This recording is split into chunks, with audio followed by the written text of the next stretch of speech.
On this episode of A Cinema Minute, Team Cap, Team Iron Man or Team Spidey in the latest Civil War trailer, the controversy around the new Ghostbusters International trailer, and more Force Awakens, what deleted scenes we're getting on the Star Wars 7 Blu-ray.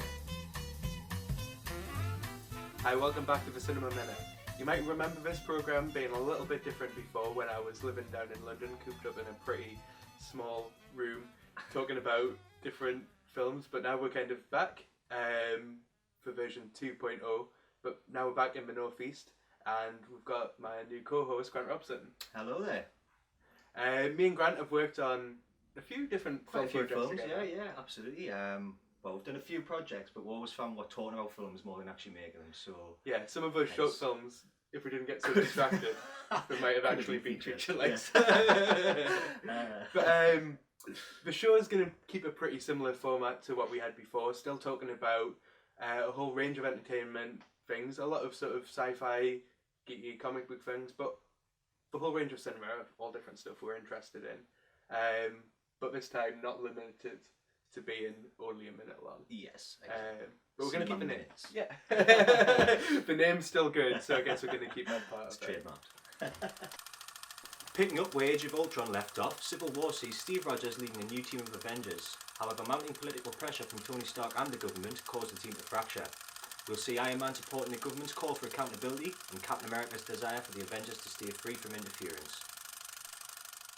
I mean, the only thing anyone's talking about on the internet is Spider-Man. Spider-Man. Spider-Man. Oh my god. We're better to start than, you know. Well, what can we say? It's amazing. The suit is amazing. Even the one line of dialogue he's given was so perfectly given, and the eyes, for me, that was the main point. Yeah, but like, we see more of Spider-Man in this trailer than we see of Luke Skywalker in The Force Awakens. Yeah, exactly. You know, and he gets more dialogue and more to do. So, but like, hopefully they'll keep that up through the film.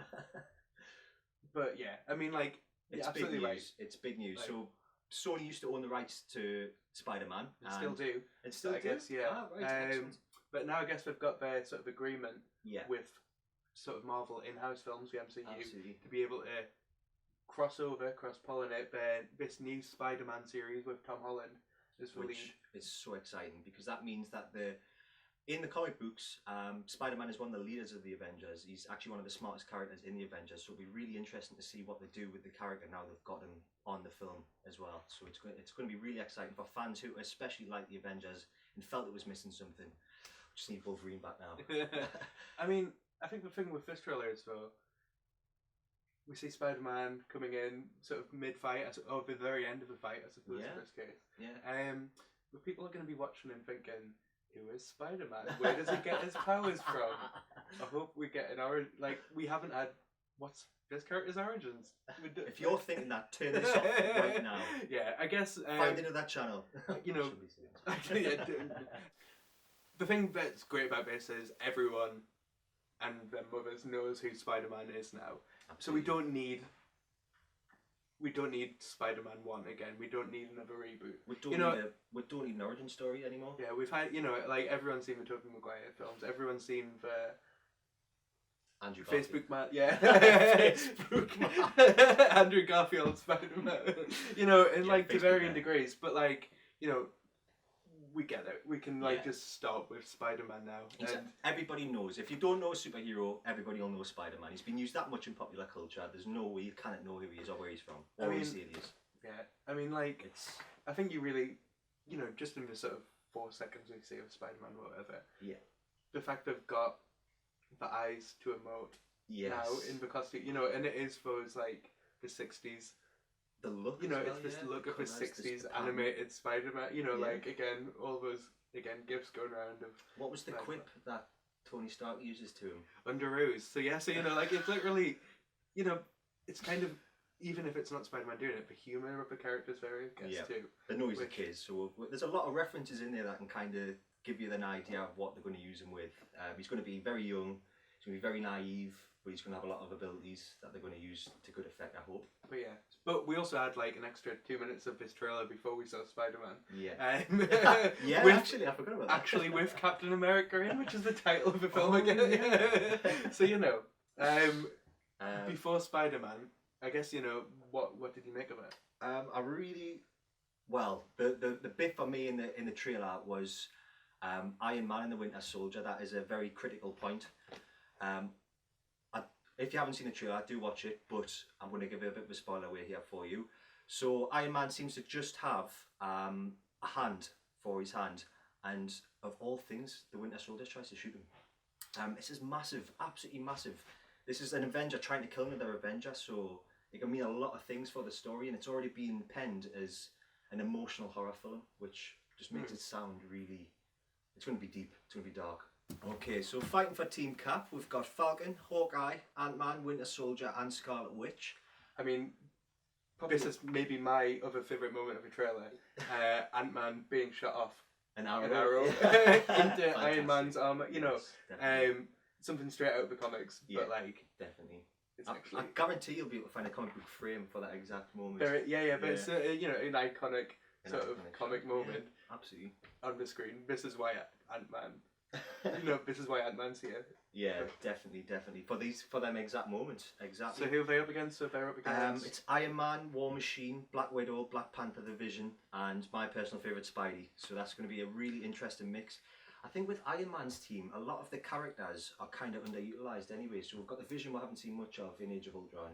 But also Black Widow, she's used for a lot of the drama scenes in all of the Avengers films, but she never really shows her skills off. Well, maybe it's with the exception of the Winter Soldier. You see a lot of screen time with Scarlett Johansson in the Winter Soldier. I guess to an extent, you know, they're characters who we haven't had as the main focus, apart from Iron Man. You know, War Machine's always kind of been in the back, his buddy sort of thing. You know, Black Widow, the main character in, you know, since Iron Man 2, it's always the bridesmaid, never the bride sort of thing. You know, she's kind of always been that supporting character. And again, you know, Black Panther new to us, Vision kind of new, you know, and again Spider-Man being introduced. And in comparison to Captain America's team, like nearly each one of them's had their own film franchise. So you've got Ant-Man, Scarlet Witch was technically Age of Ultron was about centered around the brother sister relationship. So there's a lot of really strange mixings there that I think are going to play well on screen. Again, another thing from the comics is obviously Scarlet Witch in the Vision. Their romantic relationship in the comics. Yes. We see them kind of, you know, going toe to toe here. So that could be just it. Like, could it end? Could it end with love? There's love in the air. Again, I just want everyone to get along. And you know, my whole problem with every superhero franchise this year is like, Captain America doesn't like Iron Man, and Batman doesn't like Superman, and the Punisher doesn't like Daredevil. I just want everyone. Why can't they just get along? Let's make a nice one. Let them have a tea party. Literally, like the opening scene, like the scene near the start of Age of Ultron, where everyone's just having a nice party at Iron Man's house, and everyone's having a nice time, and everyone's there. It's just delightful. And even Stanley and his veteran buddies. Like, and he has Age of Ultron is that scene is the film I want to see before Ultron gets there. Just continue having a nice time. Just all get along. Does he ever drink out Thor's flask as well? And then he has to say Excelsior. That is, you know, that has got to be included. But he's good at a party. Next, the international trailer for Paul Feig's all-girl remake of the Ghostbusters, which has gotten a lot of the internet all sorts of mad. 30 years on from wondering who you're going to call with that original team, we've got Kristen Wiig, Melissa McCarthy, Kate McKinnon, Leslie Jones and Chris Hemsworth. But does this new trailer make you want to call them again? So a week or so after the first trailer hit big for Ghostbusters, there was a lot of controversy on the internet. Specifically for, well, a few things. A lot of people saying they flat out didn't want a remake of the Ghostbusters. Although it's been penned for 2 years, I don't see why they're making that issue now. I guess, this has been kind of an ongoing thing. That kind of topped with a lot of sort of internet troll, women haters kind of furious at the thought that it's not just a remake, but a remake with women.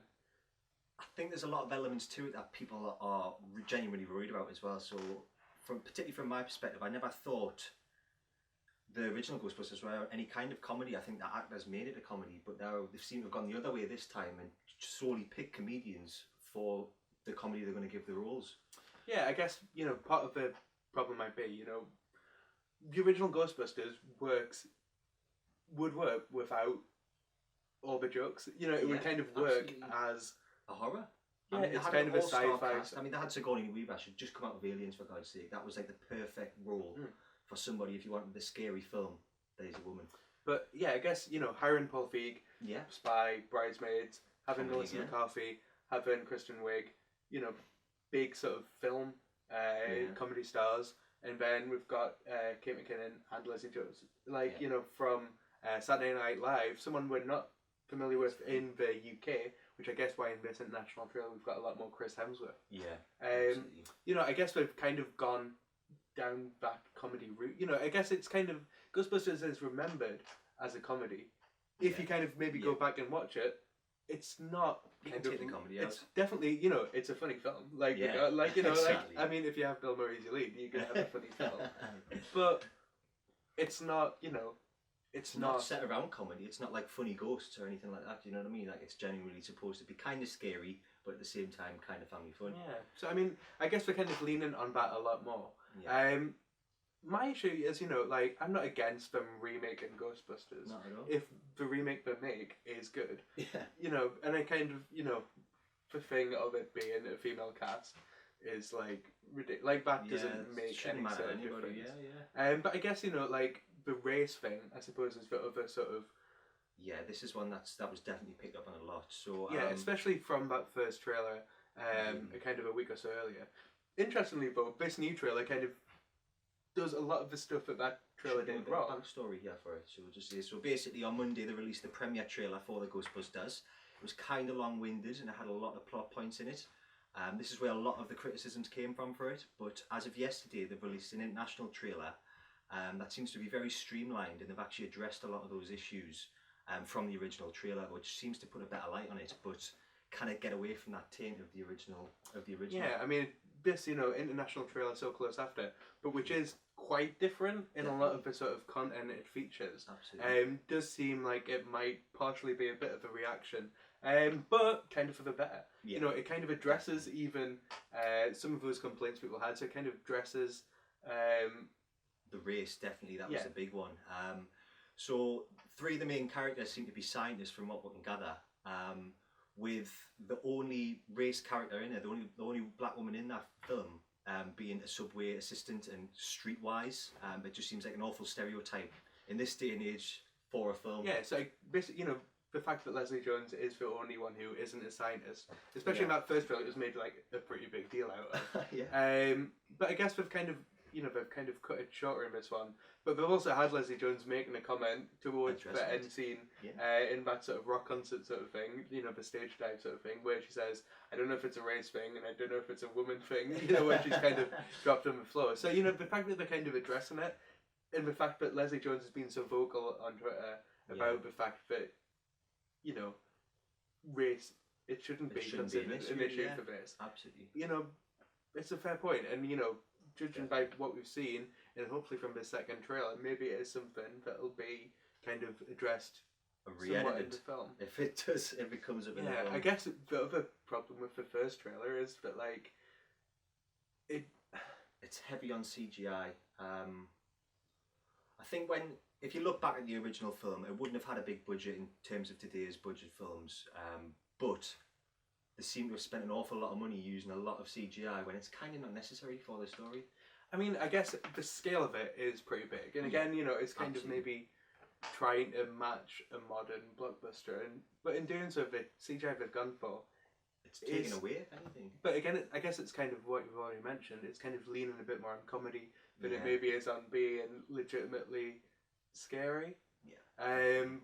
But again, some of the ways they've used this in this new trailer is a lot better. It doesn't have the sort of Exorcist joke in the first one. It kind of doesn't have the humour relying on silly wigs and stuff like that. And there are some laugh out moments in this one. Definitely. So And an important point of it is it's actually pretty much the same footage as well. So they've took the same content, streamlined it, and actually made the trailer funnier, which is really good. And I'm still excited for it, but we'll see what happens over the next. Again, if you. Paul Feig has had a load of success with Bridesmaids, recently with Spy, with The Heat, films which have been massively successful Yeah. comedies. And again, if you With a have lot of Finn this and cast, Reed as well. Yeah. yeah, and with this cast, these are 4 funny women. Yeah. And with the addition of Chris Hemsworth, as we see in this trailer, Bit of eye candy for the ladies. There you go. and like, to be fair, like Everybody. for everyone, like, but you know, again, bringing some different humour of this sort of trailer too. You know, I've got high hopes, and a lot of people on the internet seem to have this one. Yes. So Definitely. time will tell. Yes, we'll keep our eyes open. We'll have more on that, no doubt about it. Star Wars The Force Awakens will be coming to DVD and Blu-ray on April 5th in the US and April 18th for us in the UK. We've got some details on what to expect and what deleted scenes will be seen from JB Hi-Fi. So as box office grosses clearly show, everyone in this side of this side of Tatooine has seen The Force Awakens Most definitely. by now. But 3 months later, everyone is still talking about it and still interested in every little bit of minutiae that we're kind of getting from it. And StarWars.com has just released a trailer for this DVD and Blu-ray. And the thing that's got people most excited, I mean, you know, there's some great things on there. We've got documentaries, we've got stuff Fantastic on documentaries, yeah, John Williams. making a BB-8, everything like that. That's going to be really interesting. But what people really want to see is that extra little bit of the film. Yeah. They want to see. I suppose we should just say here that J.J. Abrams' first cut of this film was like 2 hours 40 minutes, I think. So yeah, so we know quite a lot's been cut out. 10-15 scenes easily, from what we can gather. Anyway. Yeah, even stuff from the trail. You know, there's stuff in the trailers we know didn't make it. Yeah. There's stuff that's kind of out there as toys and action figures that kind of aren't in the cut. So you know, we kind of are aware that maybe this stuff exists. And again, from JB Hi-Fi, we've got a few of the titles for these deleted scenes. So let's go through them and let's like speculate what they could be. So first off, we've got Finn and the Villager. So I guess this sounds like it's going to be from pretty early in the film. Definitely. The beginning of Star Wars: The Force Awakens. If you haven't seen it, do go and see it. But I'm going to give you a spoiler here. Why are you watching? Yeah. Why? Finn crashes essentially on Jakku, and he's forced to find his way. From the synopsis I read of the script, that was meant to be quite a long journey for him, but we never really seen that when it got to the big screen. Yeah, I mean, by the time we find Finn in the village, he's a bit battle torn. He's kind of he's lost his armor and stuff like that, and he's kind of drinking from that trough. Yeah. And then the next thing we kind of see is him seeing Rey, and then their adventure kind of starts. I mean, my guess would maybe be this villager is someone Finn maybe encounters before. Yeah. So again, because once he kind of meets Rey, the chase, the whole everything begins from that point. Yeah. So I guess it's maybe some interaction with some sort of definitely. I mean, weird and wonderful creature on like Jakku might be what we could be seeing. Yeah, that would be exciting. I mean, the thing about J.J. Abrams, he's really good at adding a good comedy value at the same time as keeping the dramatic feel to a film. It might be a good bit of character development, or it might just be a great little bit of comedy there, as it always is. The BB-8 thumbs up comes to mind, things like that. Yeah, so I mean, like, Finn is a character who has some, is kind of... We'll know a bit about him, but we don't really see... We'll get a bit of his backstory, but a lot of that's mainly from the things that came out post-Star Wars. So it'll be interesting to see what they do with the extra scenes, and if they give him any more backstory to what we don't know yet. Yeah, so I mean, he's a great, comic character. So, like... Hopefully this could be some extra bits that maybe cut to sort of move the story along. Yeah. Next one we've got is Jakku message. So a bit vague, I suppose, what it could be. Suspicious. But again, I guess we've got BB-8 carrying a message. Yeah, we've got, that's kind of the mystery, I guess, remains how poor Dameron gets off Jakku. Yes. The last time we see him... that's fun to watch. Crashing, I guess, is the last time we see him. And then we don't see him again till the raid on Maz's castle, kind of halfway through the film. So, there's kind of that mystery about how poor Dameron gets out of there, I suppose. So, maybe that's some extra things on Jakku. Again, a rumoured scene, definitely, him bartering his way to a spaceport, finding transportation off system and stuff like that. I guess that would make sense.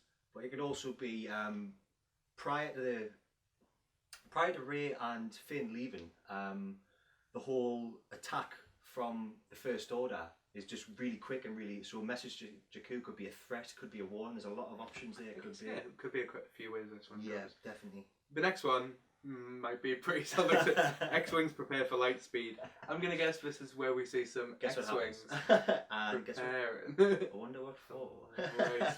But again, this, again, just in order, could be when we're seeing the X-Wings making their journey to Maz's castle. Yeah. We see them kind of being summoned by that robot, like Alert the Resistance. Yeah.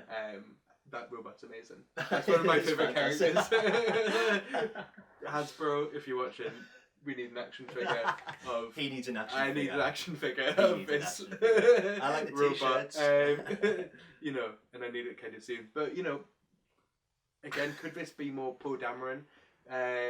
We're seeing before his sort of reveal on Maz's castle. That's when we know he survived, kind of during the film, really. Especially with us being in sort of Finn's point of view, sort of thing. He kind of is only aware.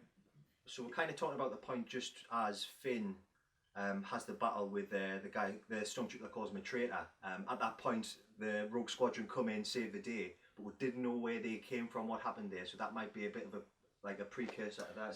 So I mean, Poe Dameron seems like a character who seems to have had quite a bit cut from the film. Yes. For someone who is that big an actor, kind of that much sort of publicity around him again with action figures and stuff. Yeah. And there's not a lot. There is not a lot. There is an hour where you basically don't see him from where he crashes to where that raid on Maz's That's a castle. solo movie. Disney's doing well there. That's its own solo movie. The more Oscar Isaac, I guess, the better. So hopefully this could be some more of what we see on the DVD as well. Yeah.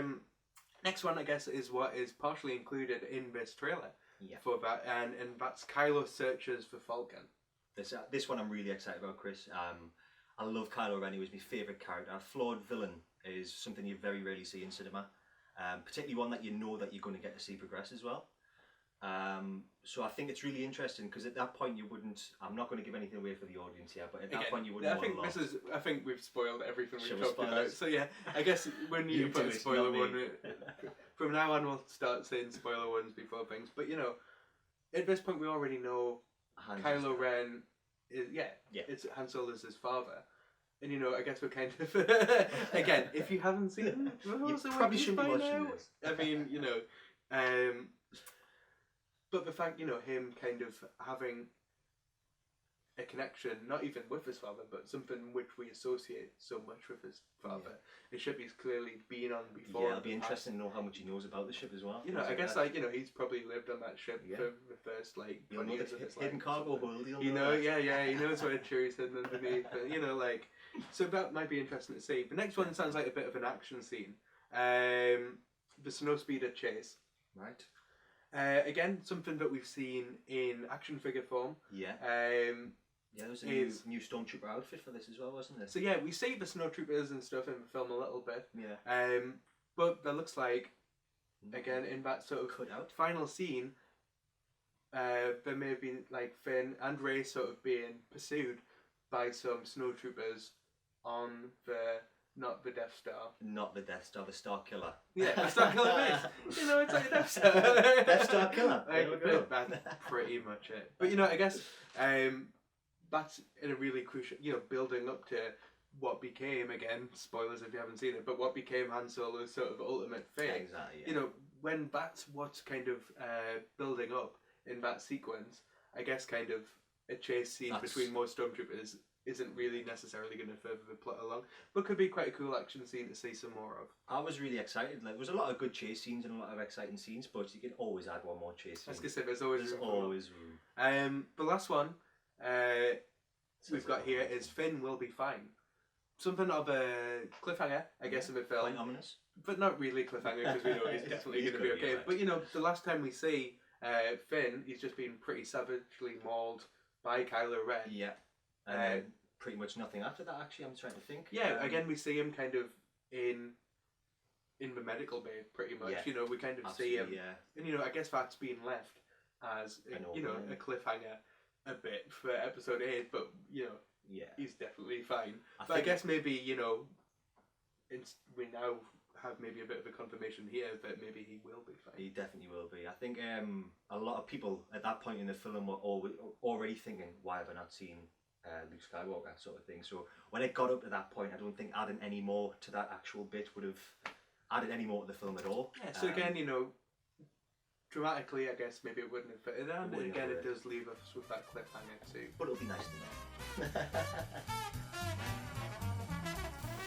We've made it. Okay, that's the first episode of the New Look Cinema Minute over in Dunriff. I hope you've enjoyed.